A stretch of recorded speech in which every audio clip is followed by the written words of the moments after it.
23শে জানুয়ারি 2021 নেতাজি সুভাষচন্দ্র বসুর জন্মদিবস।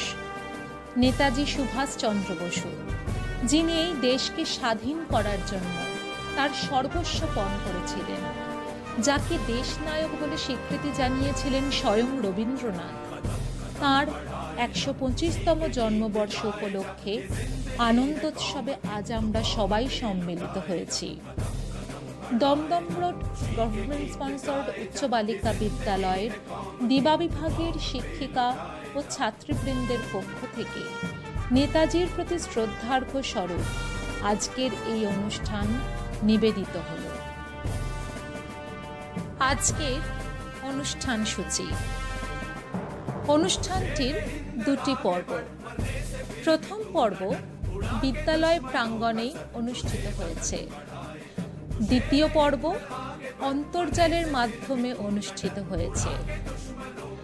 অন্তর্জালের মাধ্যমে আমাদের সঙ্গে যোগ দিয়েছে আমাদের প্রিয় ছাত্রীরা এবং আমাদের বিদ্যালয়ের এক শিক্ষিকা শ্রীমতী তনুশ্রী শীল মহাশয়া।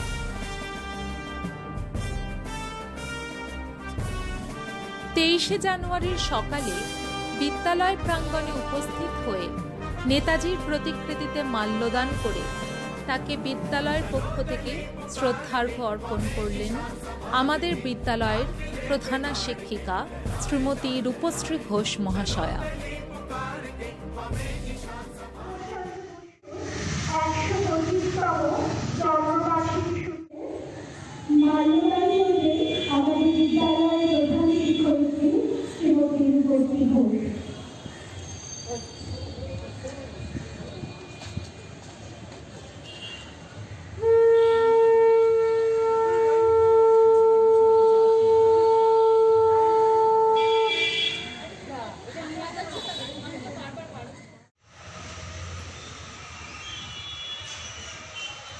রঞ্জন মেসেঞ্জার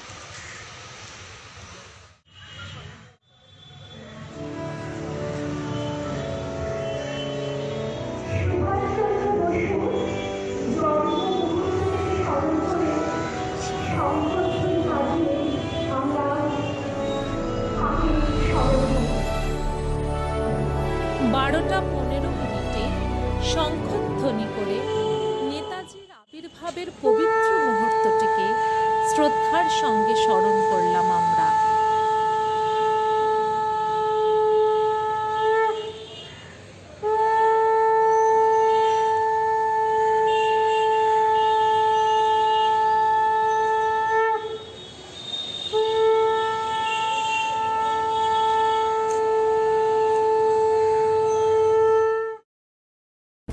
এবার পতাকা উত্তোলন। পতাকা উত্তোলন করলেন বিদ্যালয়ের প্রধানা শিক্ষিকা মাননীয়া শ্রীমতী রূপশ্রী ঘোষ মহাশয়া। পতাকা উত্তোলনের সঙ্গে আবহে বাজল কদম কদম বঢ়ায়ে যা। গানটির সঙ্গে তদ্গত হয়ে গলা মিলালেন বিদ্যালয়ের উপস্থিত শিক্ষিকাবৃন্দ।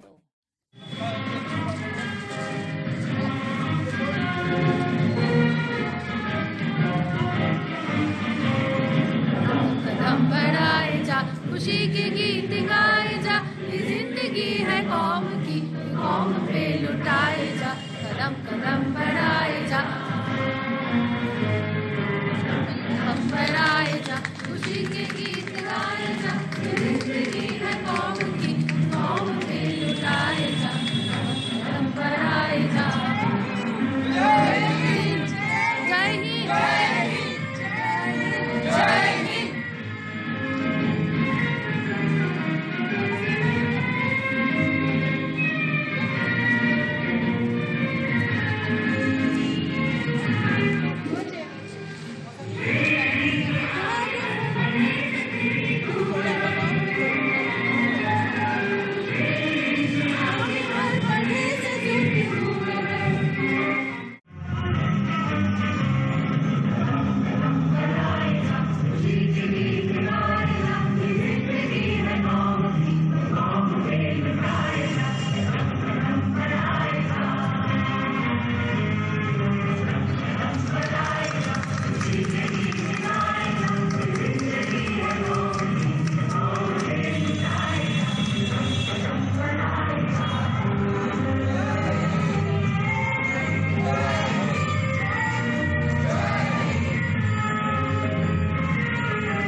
বিদ্যালয়ে উপস্থিত শিক্ষিকাবৃন্দ সমবেত স্বরে যদি তোর ডাক শুনে কেউ না আসে তবে একলা চলরে এই রবীন্দ্রসঙ্গীতটি গানের মাধ্যমে অনুষ্ঠানটির শুভ উদ্বোধন করলেন। একটি গান সমবেত সঙ্গীত পরিবেশন করব। সকলে বলছি একসাথে সবাই গান করব।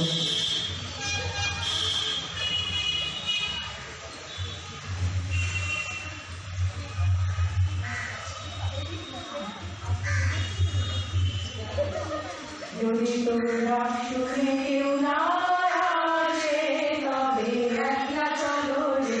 যদি তোমরা শুনে কেউ না আসে তবে একলা চলো রে। একলা চলো, একলা চলো, একলা চলো, একলা চলো রে। যদি তোমরা শুনে কেউ না আসে তবে একলা চলো রে। যদি কেউ কথা না হয় ওরে ওরে ও বাবা, কেউ কথা না হয়। যদি সবাই থাকে মুক্তিদায়ী সবাই করে ভয়। যদি সবাই থাকে মুক্তিদায়ী সবাই করে ভয়। তবে পরাণ খুলে তুই মুখ ফুটে তোর মনের কথা একলা বলো রে। ও তুই মুখ ফুটে তোর মনের কথা একলা বলো রে। যদি তোর ডাক শুনে কেউ না আসে তবে একলা চলো রে। যদি সবাই ফিরে যায় ওরে ওরে ও বাবা, সবাই ফিরে যায়। যদি কখন পথে যায় মানে কেউ ফিরে না যায়। যদি কখন পথে যায় মানে কেউ ফিরে না যায়। তবে পথের ঘাটা তুই রক্ত মাখা চরণ তলে একলা চলো রে। ও তুই রক্ত মাখা চরণ তলে একলা চলো রে। যদি তোর ডাক শুনে কেউ না আসে তবে একলা চলো রে। যদি আলো না ধরে ওরে ওরে ও বাবা, আলো না ধরে। যদি ঝড় বাদলে আধার রাতে ধোঁয়ার দেয় ভরে। যদি ঝড় বাদলে আধার রাতে ধোঁয়ার দেয় ভরে। তবে বজ্রানলে আপন বুকের পাথর জ্বালিয়ে নিয়ে একলা চলো রে। আপন বুকের পাথর জ্বালিয়ে নিয়ে একলা চলো রে। যদি তোরা শুনে কেউ না আসে তবে একলা চলো রে। যদি তোরা শুনে কেউ না আসে তবে একলা চলো রে। একলা চলো, একলা চলো, একলা চলো, একলা চলো রে। যদি তোরে ডাক শুনে কেউ না আসে তবে একলা চলো রে। যদি তোরে ডাক শুনে কেউ না আসে তবে একলা চলো রে।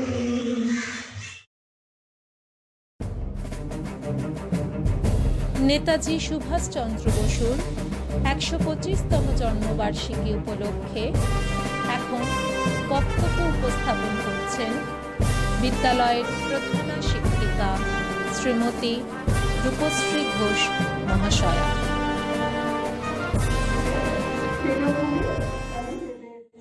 যেহেতু আজকে সমস্ত আমরাই রয়েছি, ছাত্রীরা পরে এটা শুনবে তাদের ওয়েবসাইটে গিয়ে, স্কুলের ওয়েবসাইটে গিয়ে। On January 23rd, 1897, he is considered as the most revered freedom fighter of India, who built the first Indian armed force named the Azad Hind Fauj. His famous slogan, "तुम मुझे खून दो, मैं तुम्हें आजादी दूंगा," sparked patriotism in the hearts of many Indians during the fight for independence. Even today, "तुम मुझे खून दो, मैं तुम्हें आजादी दूंगा," sparked patriotism in the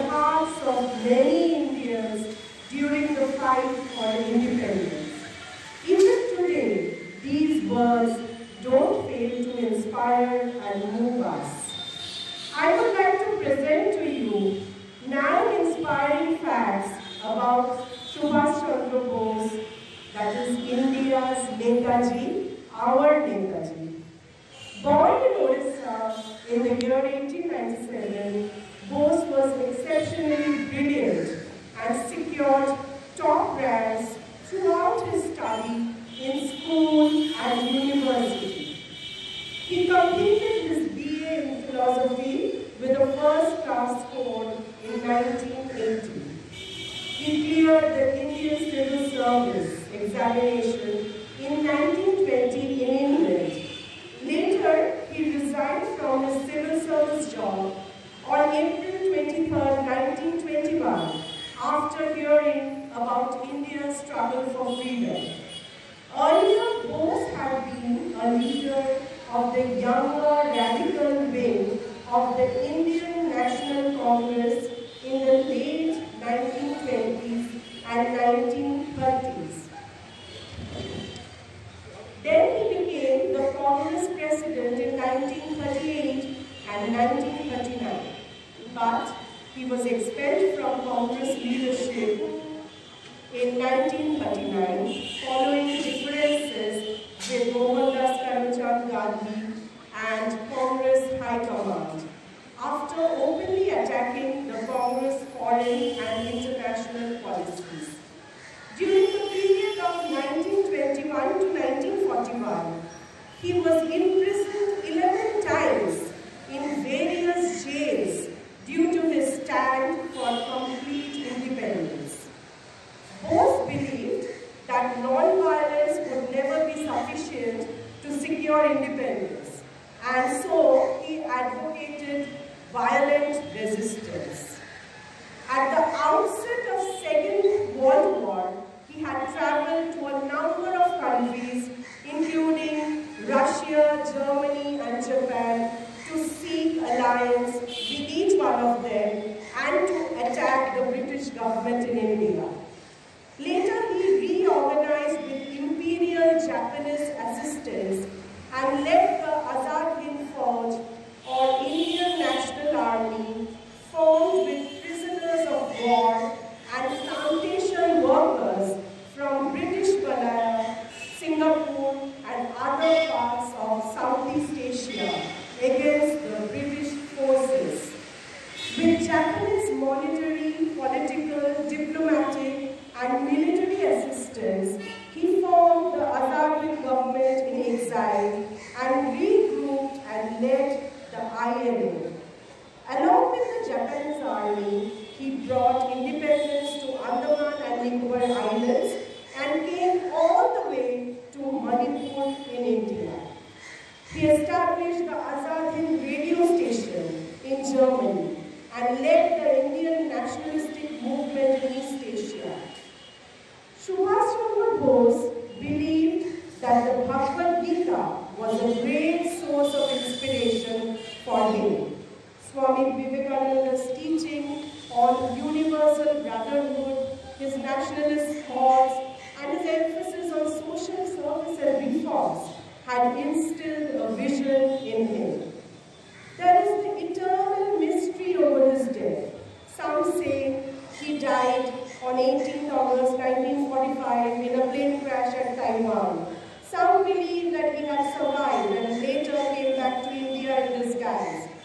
Controversies never end, but Netaji is immortal and he will remain in our hearts, souls, and ideals forever. এখন নেতাজি সুভাষচন্দ্র বসু সম্পর্কে কিছু পড়ে শোনাবেন আমাদের বিদ্যালয়ের সহ-প্রধান শিক্ষিকা শ্রীমতী সোমা মুখোপাধ্যায়।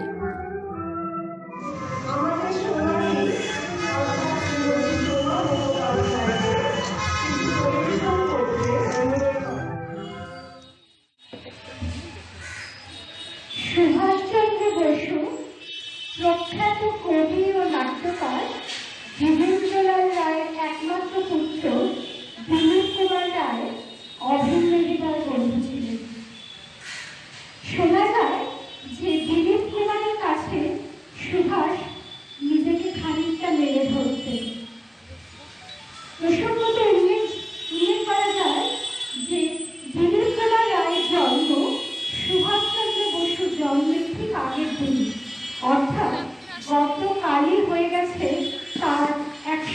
25তম জন্মবার্ষিকীর শুরু। প্রিয় বন্ধুর স্মৃতিচারণে দিলীপ কুমার রায় যা লিখেছেন তার থেকে একটু অংশ আমি পড়ে শোনাচ্ছি। বয়সের সঙ্গে সঙ্গে প্রাণ শক্তির উদ্দামতা কমে আসেই আসে। কৈশোরীয় ও যৌবনে যেসব স্বপ্ন, অভিপ্সা, আদর্শ আমাদের ডাকে সব ছেড়ে দূরভিসার বরণ করতে, সময় তাদের উন্মাদনা ঝুলিয়ে না এসে পারে না। হাজারো সাবধানী যুক্তি, সুবিধাবাদী প্রয়োজনা, স্থিতিশীল বিচারপথ আগলে বাড়ায়, ভয় দেখিয়ে, ভুল বুঝিয়ে, সুর নামিয়ে।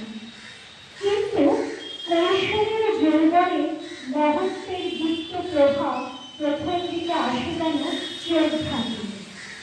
সুভাষকে আমার কিশোর মন এইভাবেই বরণ করে নিয়েছিল উচ্ছল হয়ে, দুর্বল হয়ে।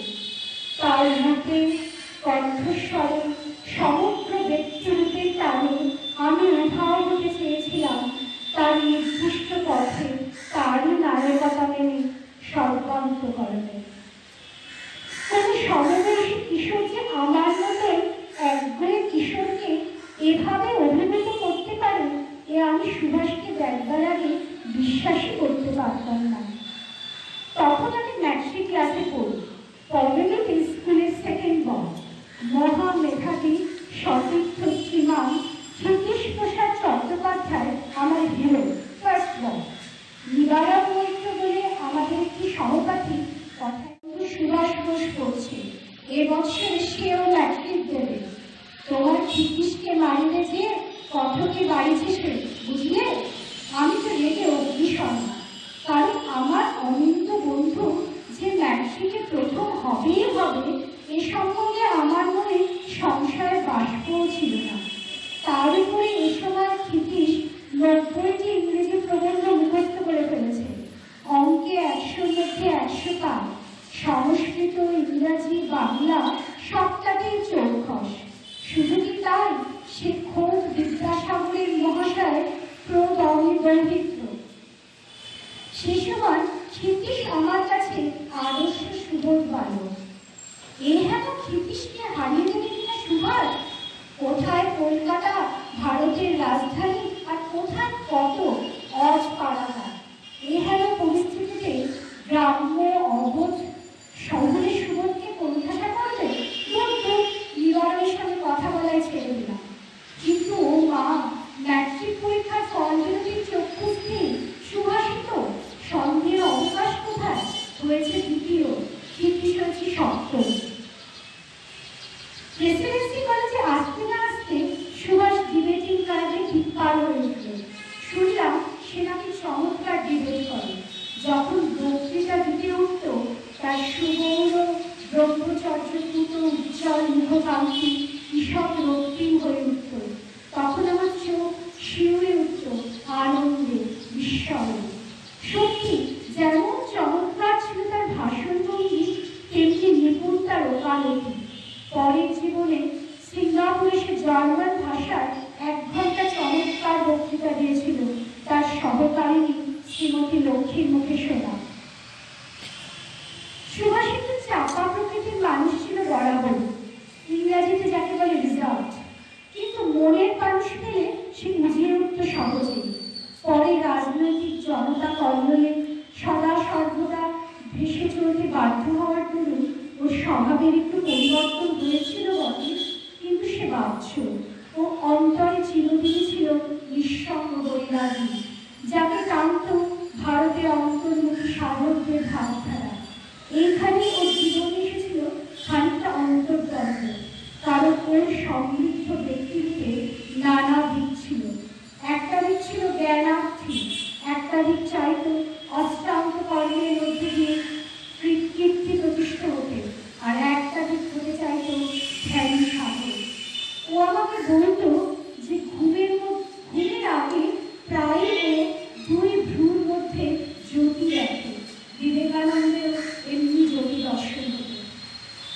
এই আদর্শ বিরোধের ফলে মানুষ অনেক সময় আরো বিচিত্র হয়ে ফুটে ওঠে। সুভাষের মধ্যে এই দুটি মূল আদর্শের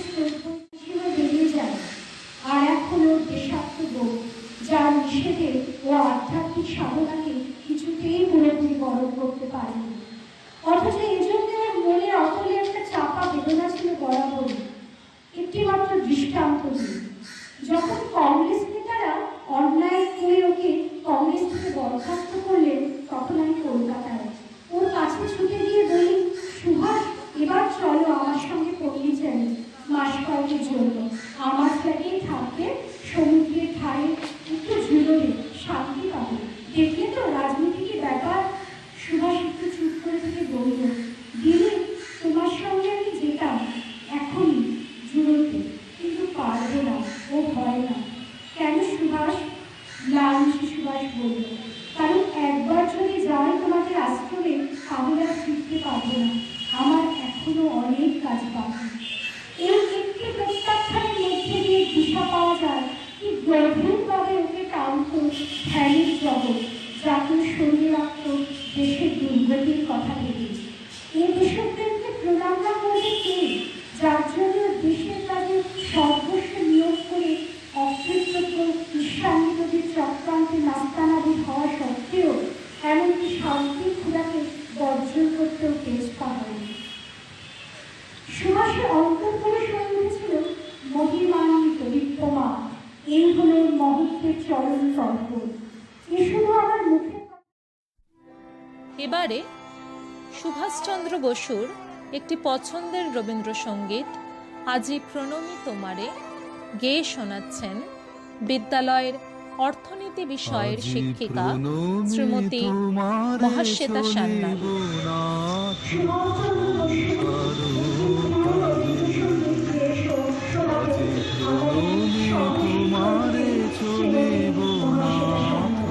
সংসার কাজে তুমি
নেতাজি সুভাষচন্দ্র বসু সম্পর্কে কিছু পাঠ করে শোনাবেন আমাদের বিদ্যালয়ের ইতিহাস বিষয়ের শিক্ষিকা শ্রীমতী চন্দনা চট্টোপাধ্যায়। সুভাষচন্দ্র বসু সম্পর্কে কিছু বলবেন আমাদের বিদ্যালয়ের আরেক শিক্ষার্থী শ্রীমতী চন্দনা চট্টোপাধ্যায়। এবং আমার প্রিয় সহকর্মীদের কাছে প্রথমেই ক্ষমা চেয়েছি এই কারণে যে আমি এবারে মুখস্থ করার কোনোরকম সময় পাইনি। আমার অনলাইন ক্লাসের কারণে সেই পড়া মুখস্থ করতে গিয়ে এমন কিছু আমি এই সম্পর্কে মুখস্থ করার টাইম পাইনি। তো আমি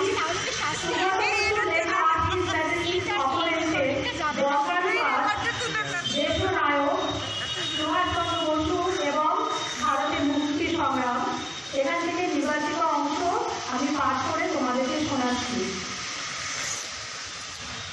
ধৈর্য রেখো, খুব বড় বলার ইচ্ছা নেই, যাই হোক আমি ঠিকঠাক করে নিয়ে এসেছি যেগুলো বলবো।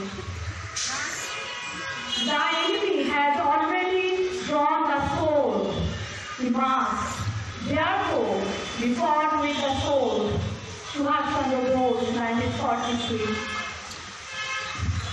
ভারতের জাতীয়তাবাদীরা দিন রাত মাথার ঘাম পায়ে ফেলে বোসকে ভারতের জয় জয় হিসেবে বানিয়ে তোলার চেষ্টা করছে।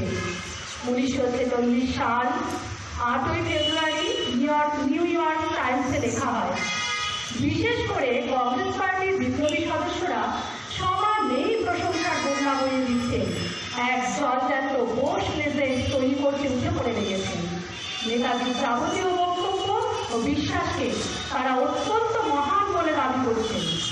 দ্বিতীয় বিশ্বযুদ্ধের সময় থেকে ব্রিটিশ সাম্রাজ্যবাদের বিরুদ্ধে এক নাগাড়ে লড়াই চালিয়ে নেতাজি সুভাষচন্দ্র বসু তখন গোটা ভারতবর্ষেরই বিশেষ শ্রদ্ধার পাত্র। ভারতীয় জাতীয় কংগ্রেসের যে চরমপন্থী সদস্যরা ব্রিটিশ রাজের কাছে তখন পূর্ণ স্বাধীনতার দাবি তুলছে, কেবল তারাই এই নেতাজি ভক্তির ভারত বাহক নন। 1943 থেকে 1945 সালের মধ্যে স্বাধীনতার জন্য নেতাজির সশস্ত্র সংগ্রামের গুরুত্ব সবচেয়ে ভালো করে বুঝতে পারেন মহাত্মা গান্ধী নিজে। দিল্লির লাল কেল্লায় এই সশস্ত্র সংগ্রামে কয়েকজন নেতার বিচার চলছে তখন, আর সেই সূত্রে ভারতবর্ষের ঘরে ঘরে ছড়িয়ে পড়ছে ইন্ডিয়ান ন্যাশনাল আর্মি এবং নেতাজি রাষ্ট্রীয় সব কাহিনী। গান্ধী সেই সময় বলেন, গোটা দেশ জেগে উঠছে, এমনকি সাধারণ সৈনিকরাও নতুন রাজনৈতিক চেতনায় উজ্জীবিত হয়ে উঠছে। সকলের মুখে মুখে ফিরছে একটি শব্দ, স্বাধীনতা। আমাদের সেখানে কিভাবে শ্রেণী সম্প্রদায় নির্বিশেষে আত্মত্যাগ ও ঐক্য তৈরি করতে হয়, সেখানে কাকে বলে শৃঙ্খলা। 1946 সালের 12ই ফেব্রুয়ারি হরিজন পত্রিকায় লিখলেন দিয়ে, ইউরোপ ও এশিয়ায় দ্বিতীয় বিশ্বযুদ্ধ তখন ছড়িয়ে পড়ছে তীব্র বেগে। 1942 জুনে মহাত্মা গান্ধীর সঙ্গে দেখা করতে এলেন মার্কিন সাংবাদিক লুই ফিশার। ভারী অবাক হয়ে গেলেন তিনি এই দেখে যে এমন কঠিন সময়েও ভারতীয়রা কিন্তু মোটেই সব দ্বিধা ভুলে অক্ষশক্তির বিরুদ্ধে মিত্রশক্তির হাত শক্ত করার জন্য ব্রিটিশের পাশে দাঁড়াতে রাজি নয়। পশ্চিম ভারতের সেবাগ্রামে গান্ধীর গেস্ট হাউস অর্থাৎ বাঁশের চালা দেওয়া এক ঘরে মাটির বাড়িটিতে কদিনের অতিথি হয়েছিলেন ফিশার। মহাত্মার সঙ্গে তখন তার অনেক খোলাখুলি কথাবার্তা হয়। গান্ধী তাকে বলেন, ব্রিটিশ শাসনের মধ্যে ঠিক একই রকমের ফ্যাসিস্ট প্রবণতা রয়েছে। সেই প্রবণতার সঙ্গে প্রতিদিন যুদ্ধে হয় ভারতীয়দের। তোমাদের প্রেসিডেন্ট তো 4 রকম মুক্তির কথা বলেন, কিন্তু তার মধ্যে মুক্ত হতে পারা মুক্তির কথাটা কি বলা হয়? আমাদের বলা হচ্ছে জার্মানি, ইতালি, জাপানের গণতন্ত্রের জন্য লড়াই করতে, অথচ আমরা নিজেরাই তো সেই গণতন্ত্র পাইনি। তাহলে কেন আমরা লড়াই করব? কথোপকথনের সময় কথাগুলি বললেন নিচু গলায়, কিন্তু ফিশারের প্রশ্নের লিখিত উত্তর যখন দিতে হলো তাকে, বেরিয়ে এলো তীব্রতম উচ্চারণ, ফ্যাসিস্ট বা নাৎসি শক্তি এবং মিত্রশক্তির মধ্যে কোনো তফাৎ আছে বলে আমাদের মধ্যে কে কে সেখানে থাকবে? ভারতকে স্বাধীন দেখার জন্য আমরা কে কে রইব সেদিন? বাকি বা বলি কিছু আসে যায় না, মনে করিয়ে দিলেন বিপ্লবী নেতা। একমাত্র যাতে কিছু আসে যায় আমাদের এগিয়ে চলার একমাত্র লক্ষ্য ভারতবর্ষের স্বাধীনতা। পরদিন সিঙ্গাপুর বন্দরে আবার যখন ভোরের সূর্য উঠে দিল, নেতাজি সুভাষচন্দ্র বসুর জীবনে সেটাই সবচেয়ে গর্বের দিন। 1943 সালের 5 জুলাই সাদা সিধে খাকি মিলিটারি ইউনিফর্ম পরিহিত সুভাষ এসে দাঁড়ালেন সিঙ্গাপুরের স্তম্ভসজ্জিত সবুজ গম্ভীর শোভিত মিউনিসিপ্যাল বিল্ডিংয়ের বারান্দায়। ঝকঝক করছে তার আপাদমস্তক। সামনে ইন্ডিয়ান ন্যাশনাল আর্মির সেনারা তখন সারি সারি দাঁড়িয়ে পাদামের উপর। সিটি হল থেকে যে বিস্তীর্ণ সবুজ মাঠ নেমে গেছে সমুদ্রের দিকে, সেখানে বিশ্ব পৃথিবীর সামনে ভারতের এই স্বাধীনতার বাহিনী যে তিনি এনে দিতে পারলেন, এ তার অসীম সৌভাগ্য বললেন তিনি। ভারতের স্বাধীনতার দিশারিদের উদ্দেশ্যে বললেন, এমন সেনাবাহিনীর জোরেই আমেরিকায় জর্জ ওয়াশিংটন লড়াই করে স্বাধীনতা ছিনিয়ে আনতে পেরেছিলেন। এমন অস্ত্রসজ্জিত স্বেচ্ছাসেবকরা ছিল বলে গ্যারিবল্ডি ইতালিকে মুক্ত করতে পেরেছিলেন। ইতিহাস শিখিয়েছে সাম্রাজ্যের পতন ও ধ্বংস অনিবার্য। তার ইন্ডিয়ান ন্যাশনাল আর্মি নিয়ে তিনি তখন দাঁড়িয়ে রয়েছেন প্রবল পরাক্রান্ত ব্রিটিশ সাম্রাজ্যের মূল ভূখণ্ডে, যা ক্রমে সাম্রাজ্যের গোরস্থানে পরিণত হবে। সেখান থেকে ভেসে এলো অমুক সতর্কবাণী। ব্যক্তিগতভাবে আমাদের কজনই স্বাধীনতার যুদ্ধের শেষে প্রাণে বেঁচে থাকবো জানি না, কিন্তু এটা জানি যে আমরা শেষ পর্যন্ত জিতবো। আর যতক্ষণ পর্যন্ত না আমাদের অবশিষ্ট যোদ্ধারা ব্রিটিশ সাম্রাজ্যের আর এক কবরস্থান দিল্লির লালকেল্লায় গিয়ে বিজয় কুচকাওয়াজ করছে, ততক্ষণ আমাদের কোনো ছুটি নেই। 1857 সালে ব্রিটিশের বিরুদ্ধে মহাবিদ্রোহের সময় ভারতীয় সেনারা দিল্লির শেষ মুঘল বাদশাহের নেতৃত্বে যে ডাক দিয়েছিল, সুভাষ ও তার সৈন্যদের মুখে সেদিন শেষ স্লোগান তুলে দিলেন, চলো দিল্লি। তাদের অনুপ্রাণিত করতে জাতীয় শুভেচ্ছা বার্তা তৈরি করলেন, জয় হিন্দ। দক্ষিণ পূর্ব এশিয়ার অধিবাসী লক্ষ লক্ষ ভারতীয় সাধারণের সামনে দাঁড়িয়ে বললেন, তিনি চান total mobilisation for a total war, সম্মুখ সমরের সম্পূর্ণ প্রস্তুতি। অর্থাৎ নিম্ন শক্তির বিরুদ্ধে অক্ষশক্তির হাত শক্ত করাটাই তার উদ্দেশ্য নয়, তার উদ্দেশ্য ব্রিটিশ রাজের বিরুদ্ধে সংগ্রাম আরম্ভ করা। এভাবে নারী পুরুষ নির্বিশেষে যোদ্ধা সংগ্রহ, অর্থ ও অন্যান্য রসদ সংগ্রহের একটি প্রতিদান দিতে পারেন ভারতের সংগ্রামের একটি সত্যিকারের দ্বিতীয় ফ্রন্ট। 1943 সালের 26শে সেপ্টেম্বর রেঙ্গুনের শেষ মুঘল বাদশাহ বাহাদুর শাহ জাফরের সমাধির সামনে প্রতীকী প্যারেড ও প্রার্থনার মাধ্যমে দিল্লির লালকেল্লা পুনর্দখলের প্রতিজ্ঞা দিল আইএনএ। বাদশাহের একটি উর্দু শায়েরি ছিল তার বিশেষ পছন্দের, গাজিयों में वो रहेगी जब तलक ईमान की, तब लंदन तक चलेंगे हिंदुस्तान की। সে বছরের 21শে অক্টোবর নেতাজি সিঙ্গাপুরে আজাদ হিন্দ ফৌজের সাময়িক সরকার প্রতিষ্ঠার কথা ঘোষণা করলেন। ঘোষণাপত্রটি নিজেই লিখলেন। 1943 সালের 19-20 অক্টোবর গভীর রাতে সেই লেখায় ব্যবহৃত হল আইরিশ ও মার্কিন স্বাধীনতা ঘোষণার নানা অংশ। সামরিক সরকারের হেডকোয়ার্টার সিঙ্গাপুর থেকে রেঙ্গুনে নিয়ে আসা হল 1944 জানুয়ারির গোড়ায়। ফেব্রুয়ারিতে আরাকান ফ্রন্টে প্রথমবার খানিক লড়াইয়ের অভিজ্ঞতার পর আইএনএ প্রবেশ করল উত্তর পূর্ব ভারতে।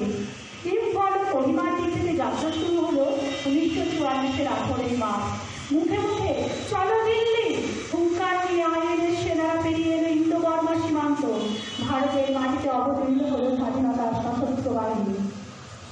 দিল্লিমুখী যাত্রা অবশ্য প্রথমেই ভাষা করে করে ব্রিটিশ সেনা, ব্রিটিশ সাম্রাজ্যের ভারতীয় সেনা সঙ্গে মার্কিন বিমান বাহিনী একজোটে প্রায় 3.5 মাসের চেষ্টায় ঘিরে ফেলতে পারল ইম্ফলে আইএনএর ঘেরাও।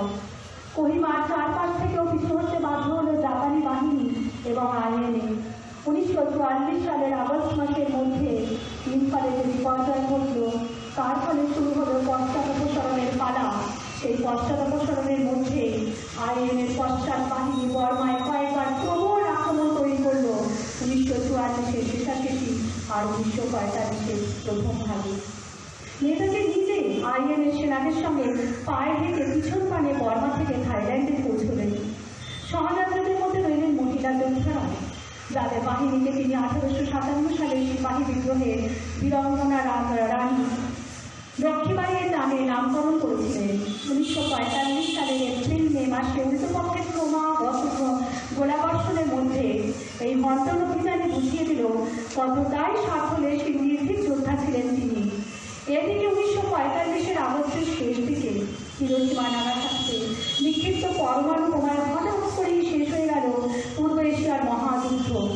ভারতের স্বাধীনতা লাভে ঠিক 2 বছর বাকি তখন। নেতাজি তার শেষ বার্তা পাঠালেন, তার মধ্যে রইল পূর্ব এশিয়ার ভারতীয়দের প্রতি একটি বিশেষ বার্তা। দিল্লির রাস্তা এক নয়, অনেক, এখনো দিল্লি আমাদের লক্ষ্য, সেনাদের বললেন তিনি।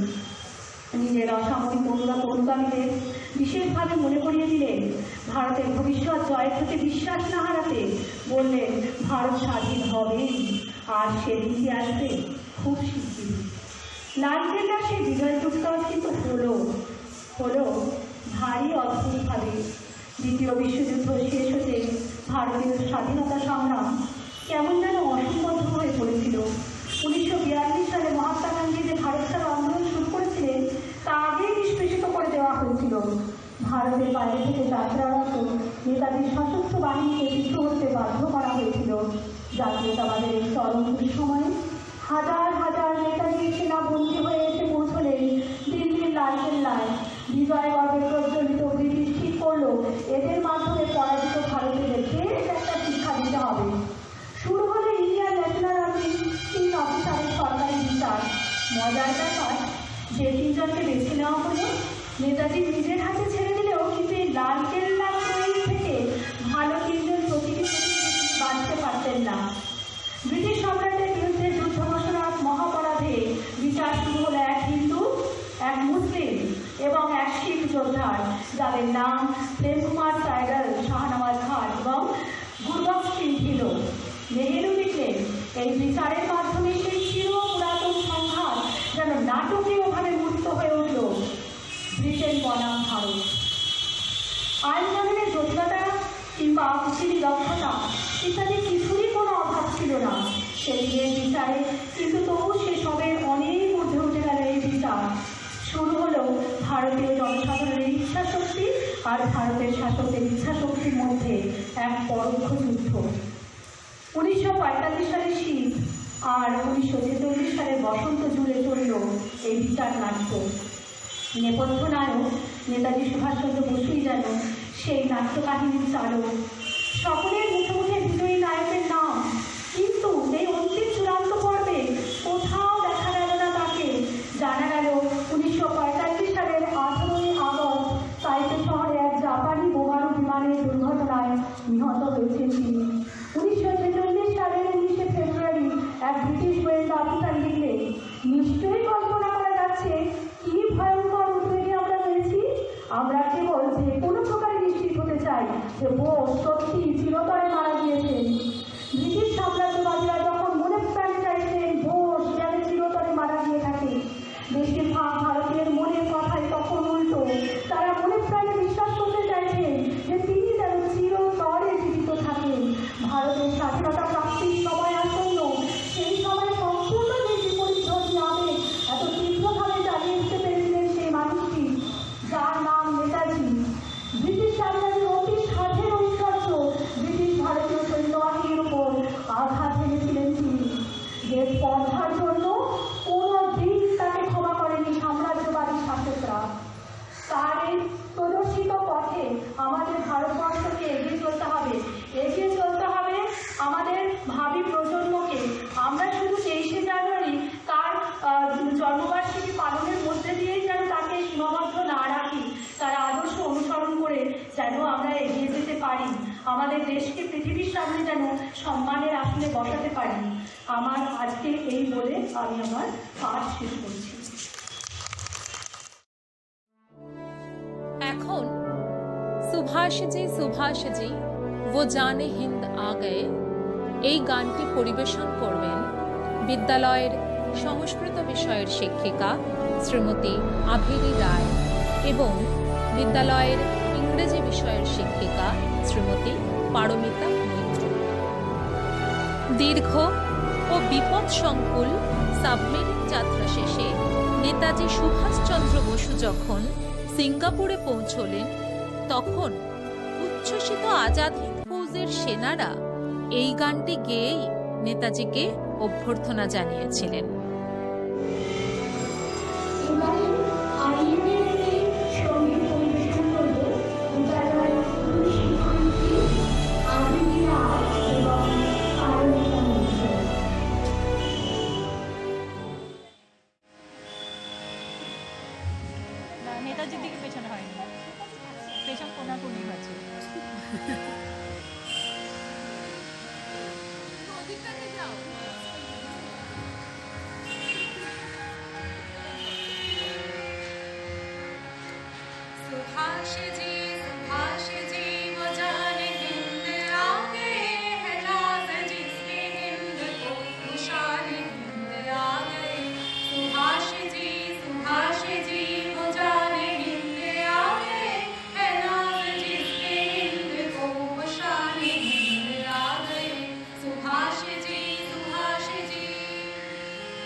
বাহ বাহ বাহ বাহ।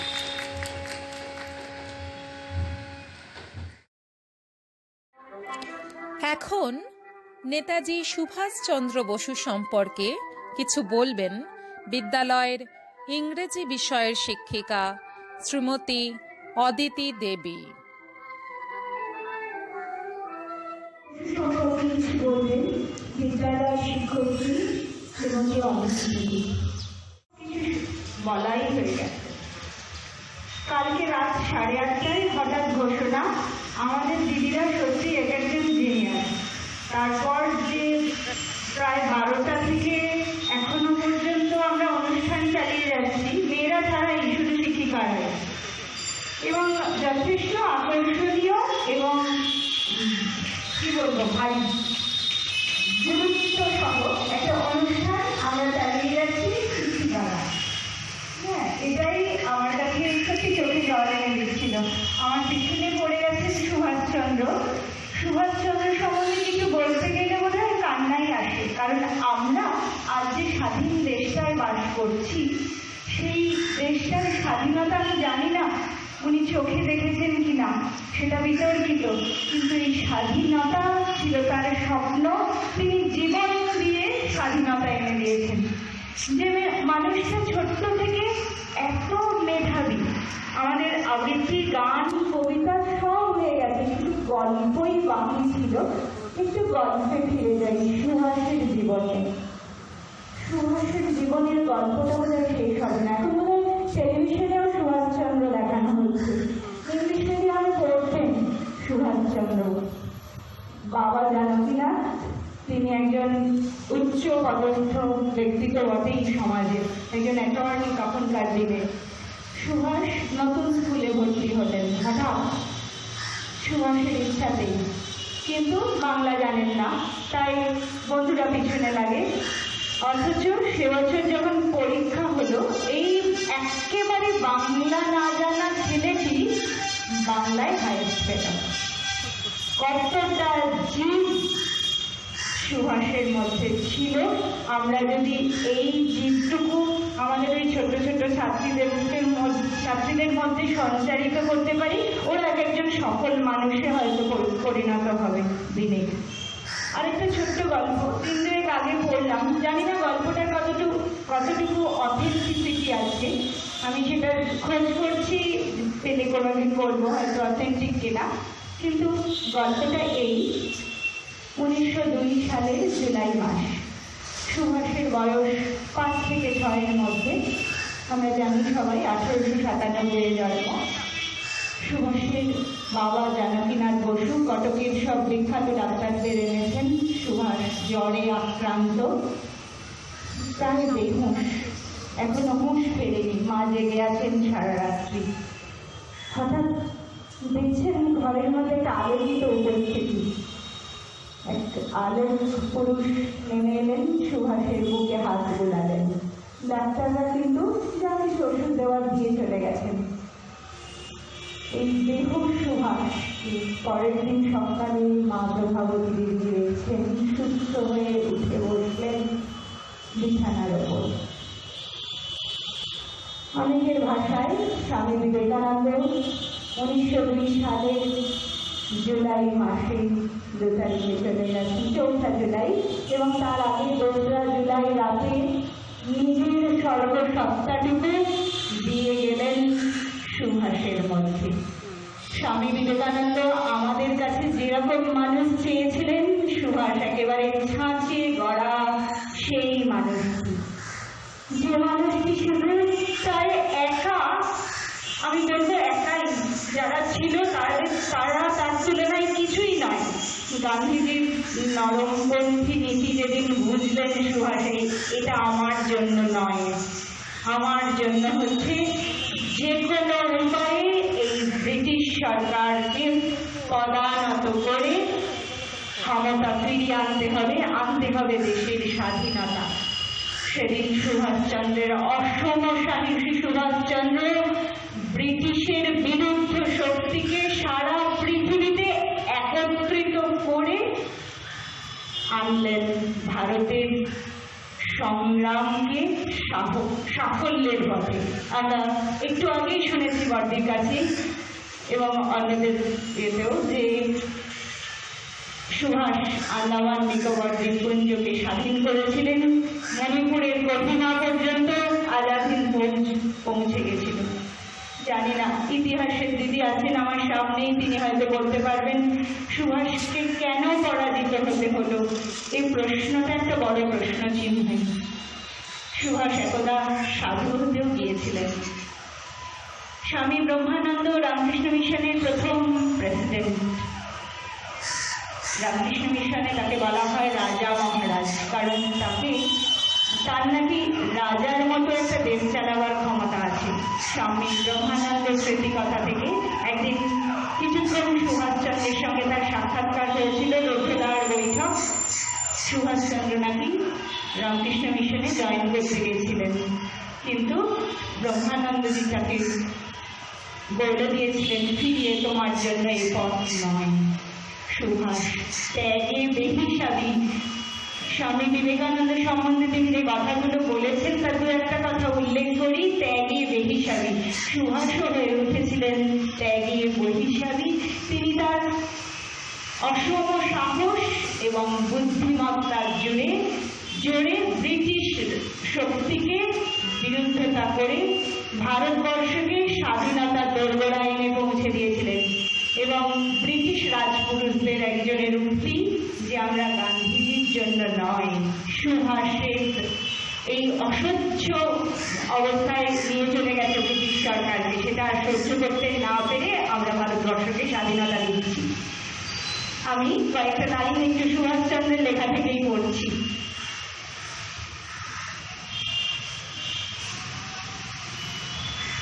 দ্বিতীয় বিশ্বযুদ্ধ শুরু হলো। ভারতের ভাইসরয় ভারতেরও যুদ্ধে অংশগ্রহণ করার কথা ঘোষণা করেন। সুভাষ তার সহযোগীদের সঙ্গে নিয়ে যুদ্ধবিরোধিতা আন্দোলন শুরু করেন। 2রা জুলাই 1940-এ তাকে আবার গ্রেপ্তার করা হয়। এই অন্যায় গ্রেপ্তারের বিরুদ্ধে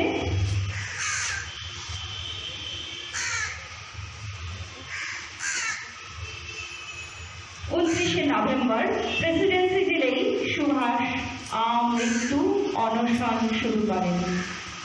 এক সপ্তাহের মধ্যেই ব্রিটিশ সরকারকে সুভাষের নৈতিক বলের সামনে নত হতে হলো।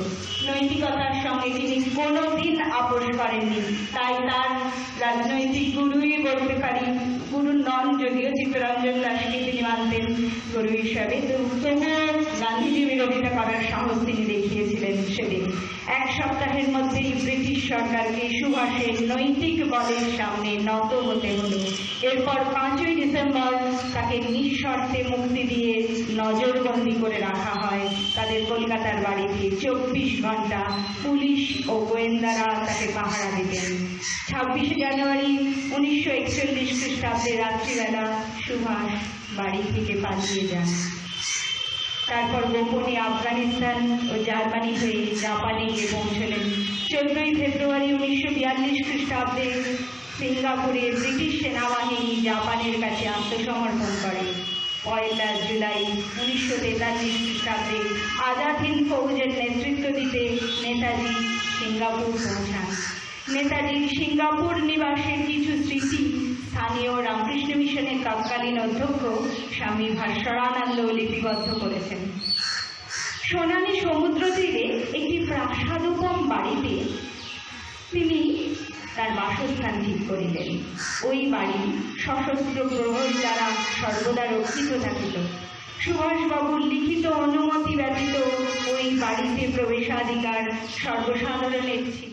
বিনীত শ্রদ্ধাবনত হইয়া প্রণাম করিয়া আমাকে বসিতে বলিলেন এবং সহকারীদের চা আনিতে আদেশ দিলেন। চিত্তাবসরে কথা চলিতে লাগিল। তিনি আমাদের সিঙ্গাপুর আশ্রমের কাজকর্ম সম্বন্ধে জানিতে উৎসুক হওয়ায় আমি তাহাকে তৎসম্বন্ধে বিস্তারিত বলিলাম। তৎপরে চা পান শেষ হইলে আবার কথাবার্তা আরম্ভ হইল। এইরূপ কিছুক্ষণ কথাবার্তার পর আমি বলিলাম, আমাদের মিশনের কার্যের ধারা আপনার তো কিছু অজ্ঞাত নাই। আমরাও মিশনের উদ্দেশ্য ও আদর্শ বজায় রাখিয়া যতটা পারি আপনার কাজে সহায়তা করিব। আপনি সে বিষয়ে নিশ্চিন্ত থাকিবেন। অনুরুদ্ধ হইয়া নৈশ আহার সমাপনান্তে আশ্রমে ফিরিতে প্রায় 12টা বাজিয়া গেল। তাহার সহিত দেখা করিতে গেলেই তিনি কখনো ভোজন না করাইয়া ছাড়িতেন না। তাহার আদর আপ্যায়নে সত্য সত্যই কেহই মুগ্ধ না হইয়া থাকিতে পারিত না। সোনালী অবস্থানকালে মাতা ঠাকুরানীর জন্মোৎসবে নিমন্ত্রিত হইয়া নেতাজি রামকৃষ্ণ মিশন পার্টিতে আসিয়াছিলেন। সেদিন ঠাকুর ঘরে তিনি প্রায় 8 ঘণ্টা কাল ধ্যান আবিষ্ট হইয়া বসিয়াছিলেন। পরে পূজান্তে প্রসাদ গ্রহণ করিয়া কিছুক্ষণ ধরিয়া আলাপ আলোচনাদি করেন। প্রায় 1 ঘণ্টা কাল এই রূপে অতিবাহিত হইবার পর তিনি একখানা চণ্ডী গ্রন্থের জন্য বিশেষ ঔৎসুক্য প্রকাশ করায় আমার শ্রী শ্রী চণ্ডী গ্রন্থখানি তাকে উপহার দেওয়ায় তিনি অতিশয় আনন্দ প্রকাশ করিলেন। নেতাজি আমাদের মিশনের কাজের একজন বড় পৃষ্ঠপোষক ছিলেন।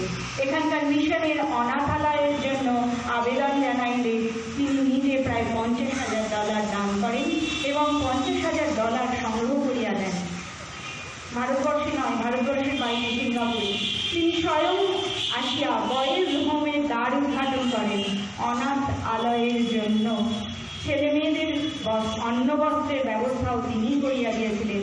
কারণ যুদ্ধকালীন ব্ল্যাক মার্কেট এবং ফুড কন্ট্রোলের দিনে 300 ছেলে মেয়ের অন্ন বস্ত্রের ব্যবস্থা করা আমাদের পক্ষে একটা কঠিন সমস্যা হয়েছিল।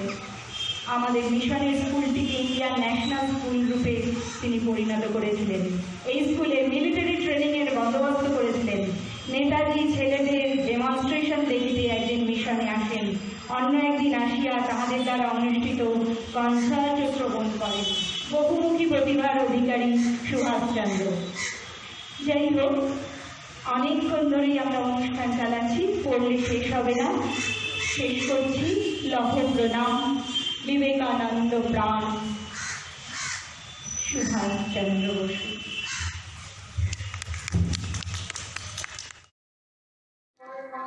এবারে বিদ্যালয়ের অঙ্ক বিষয়ের শিক্ষিকা শ্রীমতী গৌরী শিকদার মহাশয়া প্রথমে নেতাজি সুভাষচন্দ্র বসুকে নিয়ে লেখা একটি কবিতা আবৃত্তি করে শোনাবেন এবং পরে একটি গান গেয়েও শোনাবেন।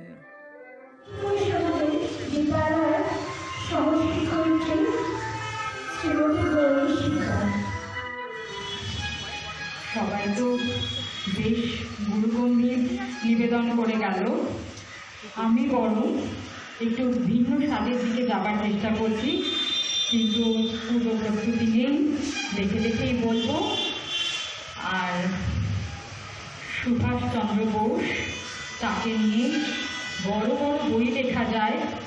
এই সামান্য সময় তার সম্পর্কে বলা আমাদের অসাধ্য। যা কিছুই বলবো তার জন্য খুবই কম বলা হবে। তো আমি সেই পথে না গিয়ে আমি আমার সীমিত সাধ্যের মধ্যে থেকে তাকে যেভাবে স্মরণ করা যায় আমি করছি। প্রথমেই বলি, তাকে এই মঞ্চে এসে শ্রদ্ধা জ্ঞাপন করতে পেরে আমার অবশ্যই খুব ভালো লাগবে এবং নিজেকে খুব গর্বিতও বোধ করছি। ঠিক আছে, আমি যাচ্ছি। একটা আঞ্চলিক কবিতা বলতে পারবো?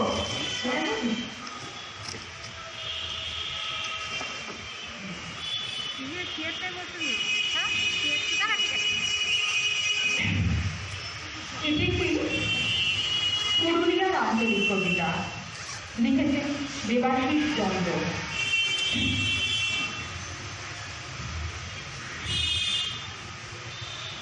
নেতাজি দেবাশিস চন্দ্র।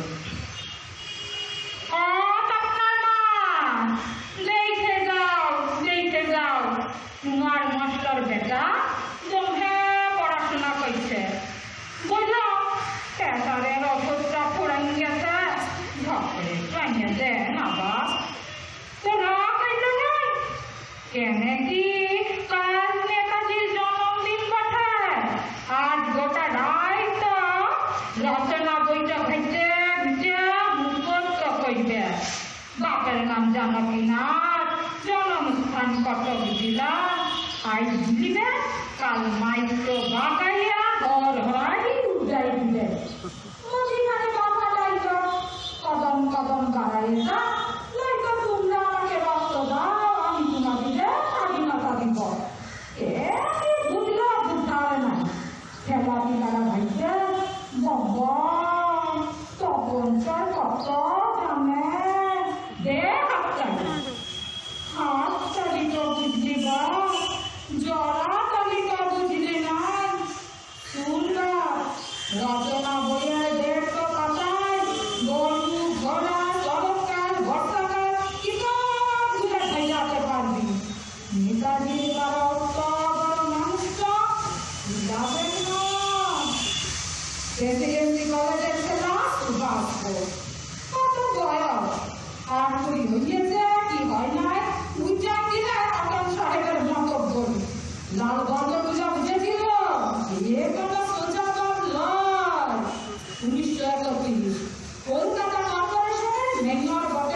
নেতাজি সুভাষচন্দ্র।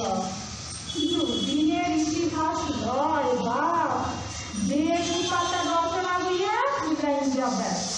1944 নেতাজির বীর সেনারা বোমা সীমান্ত পার হয়ে সোজা মণিপুর।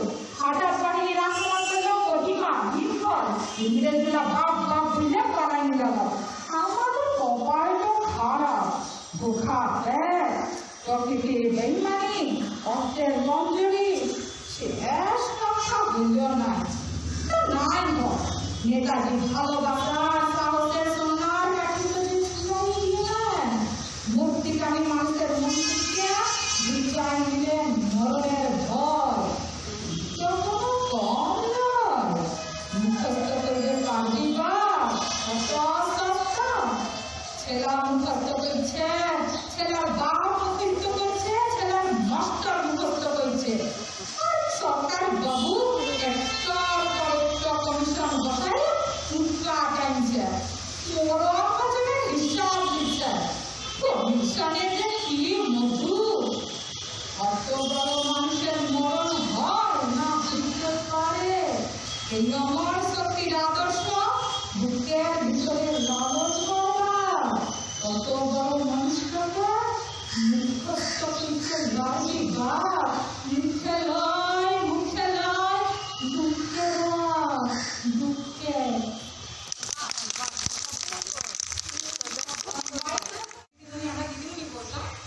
তার বাবা এখন স্বর্গীয় সুশীল কুমার ভাদুরী। মনে হচ্ছে আমার এই আজকের দিনের জন্য এটা খুব প্রাসঙ্গিক হবে। আমি একটু গান করি। হ্যাঁ,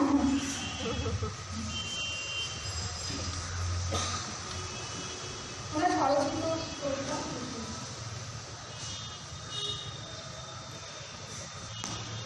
ওই দেখো, বল বল।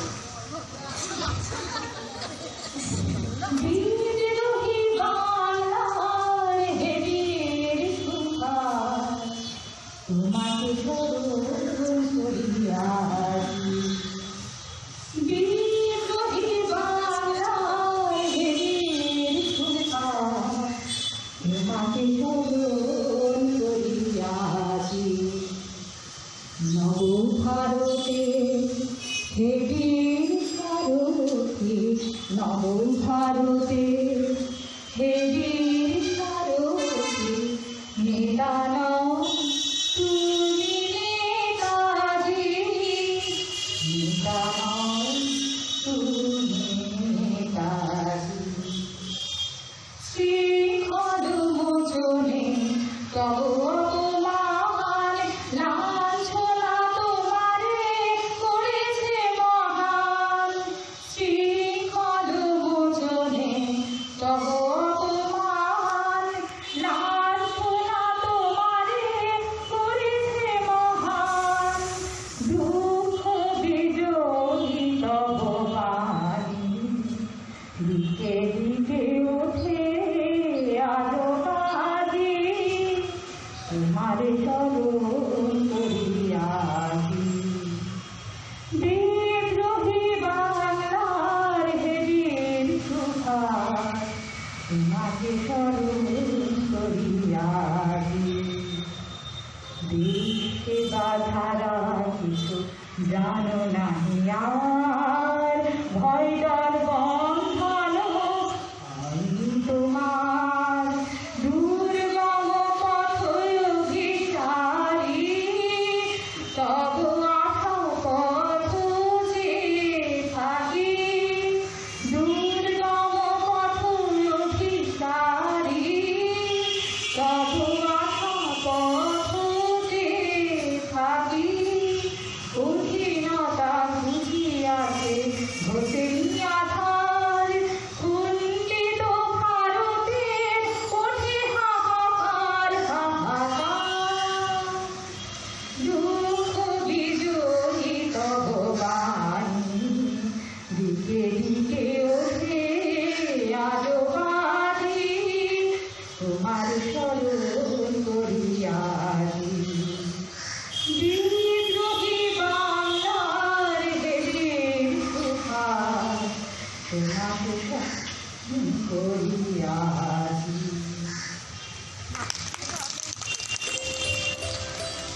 আমরা এখন প্রথম পর্বের অনুষ্ঠানের একদম শেষ পর্যায়ে পৌঁছে গেছি।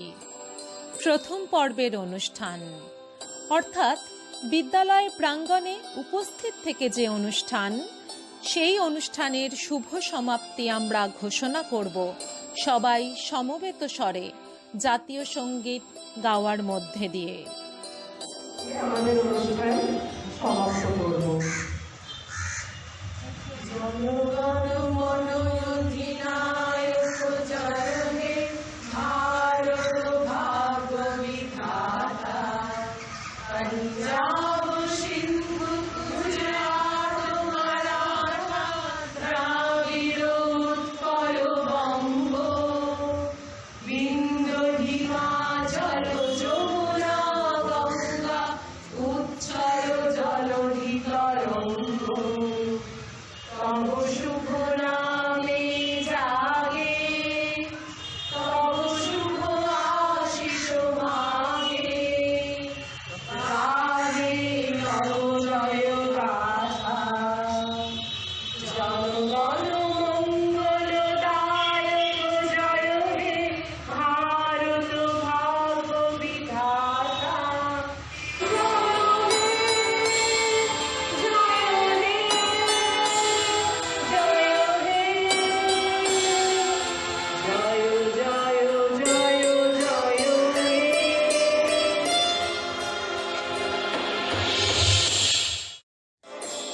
শুরু হচ্ছে দ্বিতীয় পর্ব, আন্তর্জালিক অনুষ্ঠান।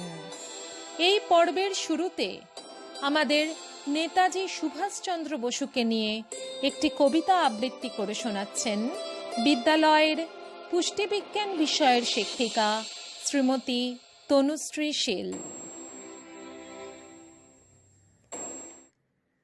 আজ 23শে জানুয়ারি 2021। আমাদের সবার প্রিয় নেতাজি সুভাষচন্দ্র বসুর 125তম জন্মজয়ন্তী। আমার আবৃত্তির মাধ্যমে তাঁকে শ্রদ্ধা জানিয়েছি আমি। আজ আমার নিবেদন কবি শুভ্রা ঘোষের লেখা কবিতা প্রিয় নেতাজি। প্রিয় নেতাজি, অনেক দিন ধরেই তোমাকে চিঠি লিখব ভাবছিলাম, কিছুতেই আর হয়ে উঠছিল না। আজ কোনো একটা ঘটনার নিরিখে তোমাকে চিঠি লিখতে বসলাম। ছেলেবেলায় আমাদের দোতলার ড্রয়িং রুমে তোমার ছবি, জন্মদিনে পেতাম বই, সেখানেও তুমি, বাবার গল্পে তোমারই বীরত্ব। দেখতে দেখতে, শুনতে শুনতে ক্রমে আমিও তোমার ভক্ত হয়ে পড়লাম। বাবা বলতেন ইন্ডিয়ার আরেকজন নেতাজির দরকার ছিল খুব। মা গাইতেন বীর সুভাষের মহান দেশ। দাদু বলতেন ছেলেটাকে ওরা শেষ করে দিল। ঠাম্মার চোখে তখন আঁচলের খোঁট। এসবের মধ্যে বড় হওয়া আমিও কেমন যেন একটা ঘোরের মধ্যে থাকতাম। ভাবতাম পারতে, তুমি সব পারতে, যদি আর একবার আমাদের মধ্যে তোমাকে পেতাম। আজ উত্তর 40-এও আমার একই ঘোর, তুমিই পারতে। কেননা দেশের মাটিতে দেশপ্রেমের মতো জোরালো একটা ঝাঁকুনি দেবার ক্ষমতা তখন আর কারোর ছিল না। তোমার হারিয়ে যাবার পর দেশে কত কমিশন বসেছে, ভারতের পূর্ব থেকে পশ্চিম, উত্তর থেকে দক্ষিণে কোনো পীর, কোনো সন্ত, কোনো দয়ালু বৃদ্ধকে দেখে ভুল করেছে সবাই, ছুটে গেছে তুমি মনে করে। কিন্তু কিন্তু ফিরেছে মাথা নেড়ে। তবু তোমাকে পাবার আশায় বুক বেঁধেছে।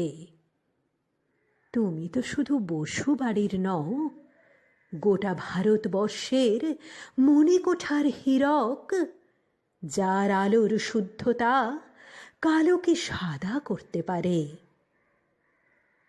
এই বিশ্বাসে ভর করে সবাই ভেবেছিল তুমি আসবে, আসবেই। কিন্তু এলে না। কেটে গেল অনেকগুলো বছর, পেরিয়ে এলাম জীবনের অনেক গলি খুঁজি। তুমি এখন বিমানবন্দরে, সভা সমিতিতে, রিসার্চ ব্যুরোতে, এমনকি ছেলের নামকরণেও। শুধু শুধু এই হৃদয় যেন আর দোলা দেয় না। জানো, তোমার জন্মদিনটা এখন সবাই ছুটির দিন বলে আয়েশ করে উপভোগ করে। আর ছেলেরা, তারা তো এখন দেশ থেকে বিদেশের খবরই বেশি রাখে। আর মেয়েরা, তারাও স্বাধীনতার ভেলায় চড়ে হতচকিত। শুধু মাটিটা এখনো কাঁদে, সেই কান্না যেন ভূমিকম্প, খরা, এল নিনো, বন্যা হয়ে চারিদিকে ভাসিয়ে দেয়। এখনো অভিমান করে শুয়ে থাকবে রেনকোচিতে। আজ যখন ঘাড়ের ওপরে AK-47 নিঃশ্বাস, রক্তের হরি খেলা, ধর্মের জিগিরে, তখন শোনাও সেই আওয়াজ, আমি সুভাষ বলছি। মেয়েটা দৌড়ে এসে বলবে, মা, মা দেখো, উনি আসছেন।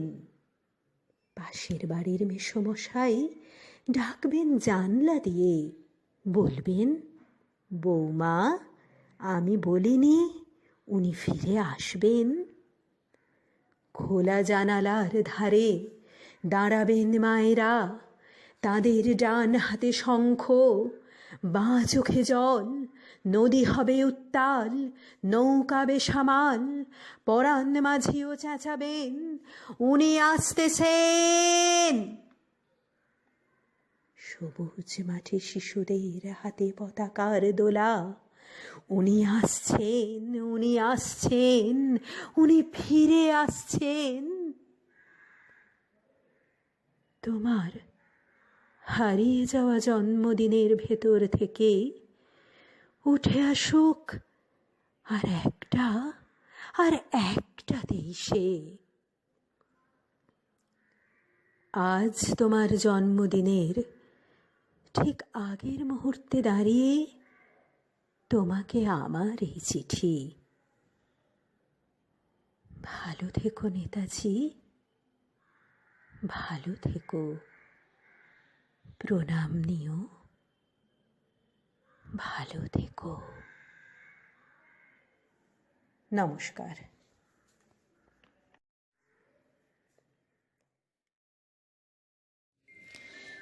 নেতাজি সুভাষচন্দ্র বসুর 125তম জন্মবার্ষিকী উপলক্ষে এই অনুষ্ঠানে আমাদের প্রিয় ছাত্রীরা বিদ্যালয় প্রাঙ্গণে উপস্থিত হতে পারেনি, তাই তারা অন্তর্জালের মাধ্যমে এই অনুষ্ঠানে যোগদান করেছে। ছাত্রীদের আন্তর্জালিক অনুষ্ঠানের সূচি।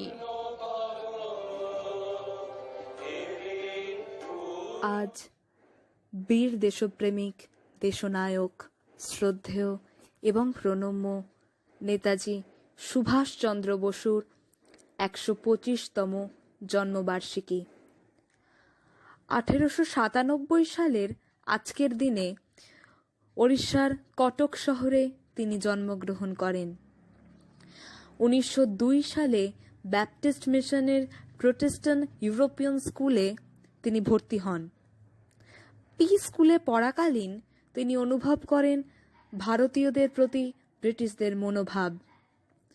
1905 সালে ক্ষুদিরাম বসুর মৃত্যু তার মনে দাগ কাটে। 1909 সালে তিনি ভর্তি হন র্যাভেনশা কলেজিয়েট স্কুলে। সেখানে তার সাক্ষাৎ হয় স্কুলের প্রধান শিক্ষক বেনি মাধব দাসের সাথে। বেনি মাধব দাসের কাছ থেকে পেতে থাকেন দেশপ্রেমের পাঠ। 1916 সালে প্রেসিডেন্সি কলেজে ভর্তি হওয়ার পর সেখানকার ইংরেজি প্রফেসর মিস্টার ওটেনের ভারতীয়দের সম্পর্কে কুরুচিশীল মন্তব্য শুনে ক্ষুণ্ণ হন এবং প্রতিবাদ করতে বাধ্য হন। তাকে বহিষ্কার করা হলো প্রেসিডেন্সি কলেজ থেকে। 1917 সালে তিনি ভর্তি হন স্কটিশ চার্চ কলেজে। সেখান থেকে বিএ পাশ করে বাবার ইচ্ছে পূরণ করতে যান লন্ডনে সিভিল সার্ভিস পরীক্ষার জন্য। পরীক্ষায় তৃতীয় স্থান অধিকারী হওয়ার পরেও চাকরি করতে অস্বীকার করেন, যোগ দিলেন কংগ্রেসে এবং 1938 সালে প্রথমবার কংগ্রেসের প্রেসিডেন্ট পদ লাভ করেন। গান্ধীজির সাথে মতবিরোধ হওয়ায় ছেড়ে দেন কংগ্রেস দল। ভাইপো শিশির বসুর সাথে 1941 সালে 16 জানুয়ারি স্বাধীনতার খোঁজে দেশ ছেড়ে চলে গেলেন অন্তর্ধানের পথে। 1945 সালে 18 আগস্ট ছড়িয়ে পড়ল তার মৃত্যুর খবর। এই মহান ব্যক্তির মৃত্যু রহস্য হয়ে থেকে গেল ভারত তথা পৃথিবীর বুকে। এই পৃথিবীতে তিনি তার আসন ত্যাগ করে চলে গেলেন, তবে রয়ে গেলেন আমাদের ভারতীয়দের মনন সিংহাসনে। আজ তার এই জন্মদিবসে আমি তার প্রতি আন্তরিক শ্রদ্ধা নিবেদন করছি বিশ্বকবি রবীন্দ্রনাথ ঠাকুর রচিত একটি গানের মাধ্যমে।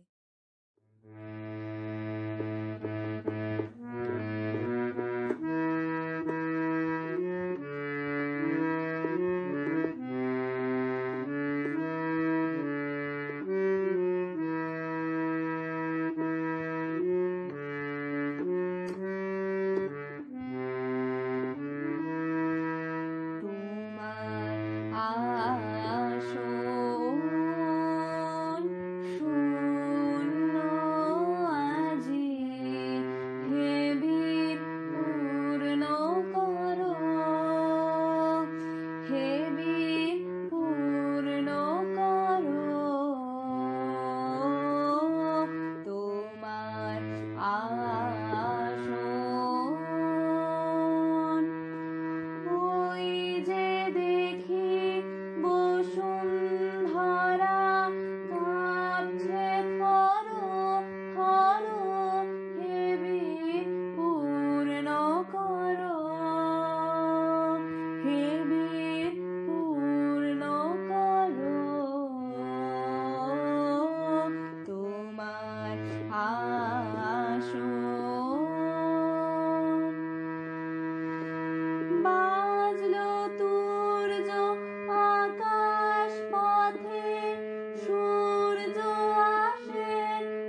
জয় হিন্দ, বন্দে মাতরম।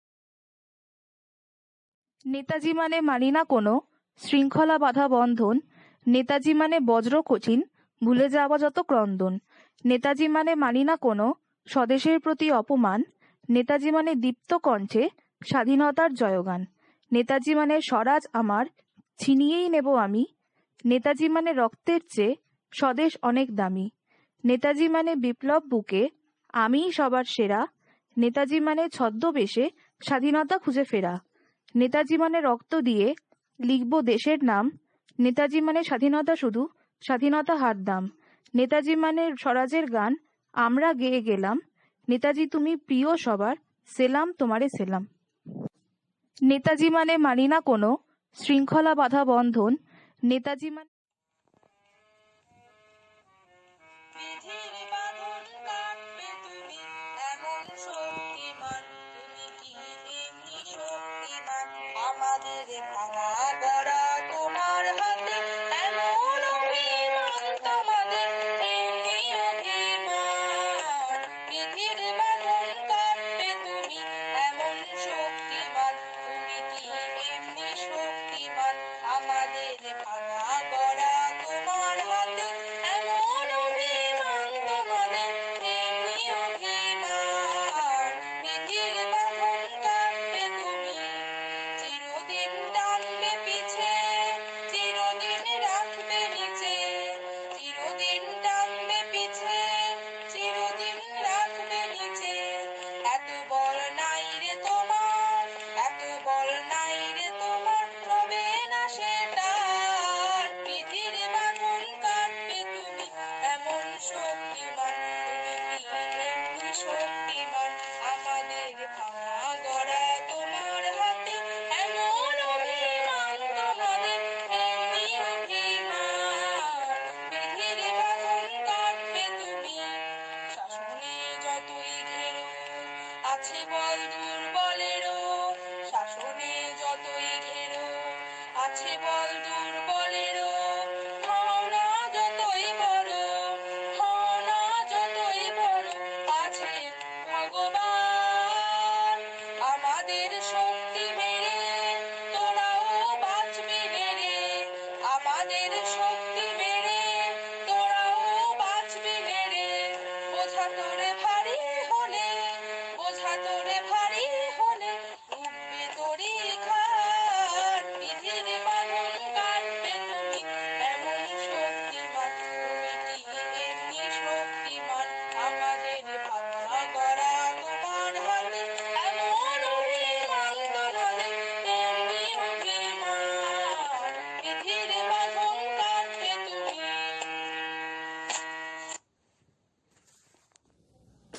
অপরাজেয় সুভাষ 1941 সালে 17 জানুয়ারি ইংরেজ পুলিশের চোখে ধুলো দিয়ে এলগিন রোডের বাড়ি থেকে বেরিয়ে গেলেন সুভাষচন্দ্র। পরদিন গোমো ফ্রন্টিয়ার মেলে চড়ে পৌঁছে গেলেন পেশোয়ার সম্পূর্ণ একা। ওখানে দেখা হলো আবিদ হাসান ও অন্যান্যদের সঙ্গে এবং অবশ্যই ভগতরাম তলোয়ারের সঙ্গে। পরদিনে শুরু হলো তীর্থযাত্রা। প্রবল ঠান্ডায় একটি মসজিদে ও পথে এক গ্রামবাসীর গৃহে 2টি রাত কাটিয়েই তারা পৌঁছলেন আফগান সীমানা পেরিয়ে পিচ রাস্তায়। বহু কষ্টে চায়ের পেটি বোঝাই খোলা ট্রাকের উপর বসে এবং শেষ পর্বে টাঙায় চেপে পৌঁছে গেলেন কাবুল। তখন রেডিও মারফত ওখানে শুনলেন যে সুভাষচন্দ্র বোস তার এলগিন রোডের বাড়ি থেকে নিখোঁজ হয়েছেন, যে কোনো মুহূর্তে ধরা পড়তে পারেন। এমন অবস্থায় কিছুদিন ঘোরাঘুরির পর শেষ পর্যন্ত ইতালীয় দূতাবাসের সাহায্যে অল্যান্তে মাতসোতা ছদ্মনামে তৈরি হলো পাসপোর্ট ও রাশিয়ার মধ্য দিয়ে সুভাষ পৌঁছলেন জার্মানি। সেখানে তখন প্রচুর ভারতীয় বংশোদ্ভূত যুদ্ধবন্দী। সেনাবাহিনীর ভারতীয় সৈনিকদের ভুলিয়ে ভালিয়ে ইংরেজ সরকার আফ্রিকান ফ্রন্টে যুদ্ধে পাঠিয়েছিল। তাদের মধ্যে বিরাট সংখ্যক ভারতীয় সৈন্য জার্মান ও ইতালীয় বাহিনীর হাতে ধরা পড়ে। সুভাষচন্দ্র এই বন্দি শিবিরগুলো ঘুরতে লাগলেন ও গাছতলায় দাঁড়িয়ে খালি গলায় ভাষণ দিতে লাগলেন। প্রথমে মাত্র 10-12 জন স্বেচ্ছায় সুভাষ বাহিনী বা ইন্ডিয়ান লিজিয়নে যোগ দিলেন। খুব অল্প দিনের মধ্যে তৈরি হলো একটি গোটা ব্যাটালিয়ন। 1941 সালের 2 অক্টোবর সৈনিকরা প্রথম মার্চ পাস্টে অংশ নিলেন ও সুভাষচন্দ্র তাদের অভিবাদন গ্রহণ করলেন। রবীন্দ্রনাথের জনগণ মন গানটি জাতীয় সঙ্গীত হিসেবে গ্রহণ করা হলো। এবার সুভাষচন্দ্র দিলেন সেই মহামন্ত্র, এখন থেকে ধর্ম যার যার অন্তরে, বাইরে তাদের পরিচয় শুধুমাত্র ভারতীয়। পারস্পরিক নমস্কারের সময় উচ্চারিত হয় জয় হিন্দ মহামন্ত্র। 1942-এর 28 ফেব্রুয়ারি সৈনিকরা মিলিতভাবে সুভাষচন্দ্রকে নেতাজি উপাধি প্রদান করলেন। জার্মানিতে থাকাকালীনই নেতাজি উপলব্ধি করলেন যে এত দূর থেকে ভারতের সামরিক অভিযান সম্ভব নয়, তাকে যেতে হবে দক্ষিণ পূর্ব এশিয়া। কিন্তু সেই ভয়ঙ্কর যুদ্ধের বাজারে তিনি যাবেন কিভাবে? ইতালির রাষ্ট্রপ্রধান বেনিটো মুসোলিনি তাকে একটি বিমান দিতে চাইলেন, কিন্তু বাদ সাধলেন জার্মান প্রশাসক। তার কথায় এই সময় বিমান যাত্রা অত্যন্ত ঝুঁকিপূর্ণ। শেষে ঠিক হলো সমুদ্রের তলা দিয়ে অত্যন্ত গোপনে হয়ে আপাতত অসম্ভব এই যাত্রার ব্যবস্থা সম্পূর্ণ করতে লেগে গেল বহু সময়। ফলে কোণঠাসা ইংরেজরাও কিছু বাড়তি সময় পেয়ে গেল। 1943-এর 8 ফেব্রুয়ারি শুরু হলো সেই 4 মাসের সমুদ্রের তলা দিয়ে তার এক অসম্ভব অভিযান। পৃথিবীর ইতিহাসে এর সমতুল্য কোনো নজির খুঁজে পাওয়া দুষ্কর। মালয় বন্দরে পৌঁছে 2-1 দিন বিশ্রাম নিয়ে বিমানে টোকিও পৌঁছলেন 13 জুন 1943। সেখানে তখন অধীর আগ্রহে তার জন্য অপেক্ষা করছেন মহাবিপ্লবী রাসবিহারী বসু।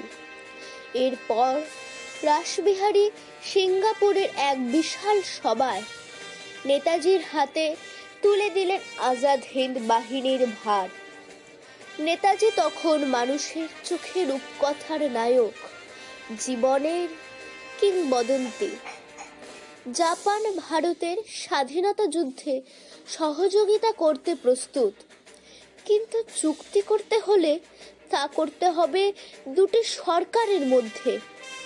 সাবমেরিনে আসার সময় এই স্বাধীন ভারত সরকার গঠনের কথা ভেবে রেখেছিলেন নেতাজি।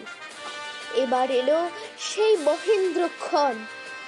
1943 সালের 21 অক্টোবর সিঙ্গাপুরের ক্যাথে সিনেমা হলে নেতাজি সুভাষচন্দ্র অন্তর্বর্তীকালীন স্বাধীন ভারত সরকার, আজাদ হিন্দ সরকার গঠনের কথা ঘোষণা করলেন ও প্রথম নিজে প্রধানমন্ত্রী ও রাষ্ট্রপ্রধান রূপে শপথ নিলেন। গঠিত হলো 21 জনের পূর্ণ মন্ত্রিসভা।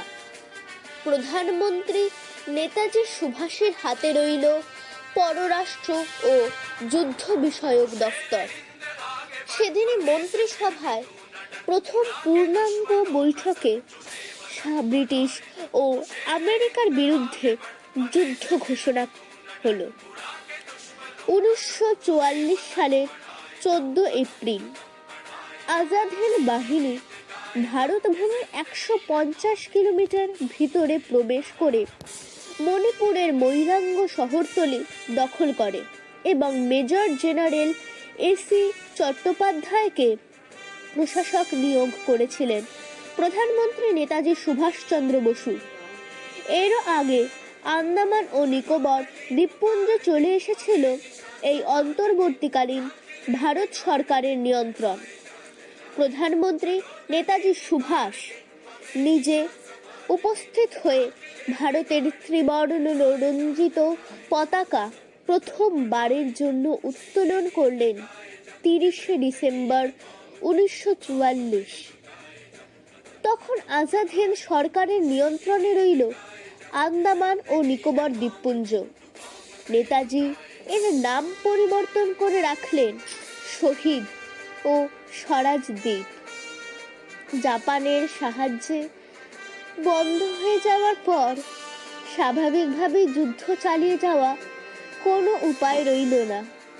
15ই আগস্ট 1945 সালে জাপান আত্মসমর্পণের কথা ঘোষণা করল। এরপর 18ই আগস্ট 1945 সালে এলো সেই দিন, যে দিনটি আমরা হারালাম আমাদের দেশনায়ক নেতাজি সুভাষচন্দ্র বসুকে।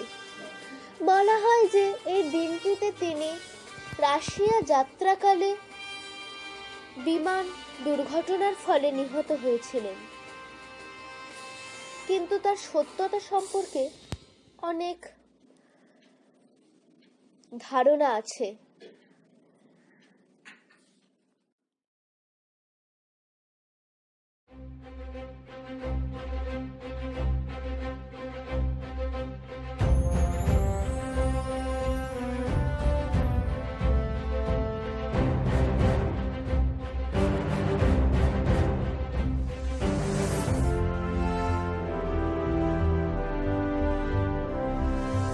शुभ सुख चैन की बरखा बरसे, भारत भाग है जागा। पंजाब सिंध गुजरात मराठा, द्राविड़ उत्कल बंगा। चंचल सागर विंध्य हिमालय, नीला यमुना गंगा। तेरे नित गुण गाए, तुझसे जीवन पाए। हर तन पाए आशा, सूरज बनकर जग पर चमके। भारत नाम सुभागा, जय हो जय हो जय हो। जय जय जय जय हो, भारत नाम सुभागा। सुबह सवेरे पंख पखेरु, तेरे ही गुण गाए। बास भरी भरपूर हवाएं, जीवन में रुत लाए। सब मिलकर हिंद पुकारे, जय आजाद हिंद के नारे। प्यारा देश हमारा,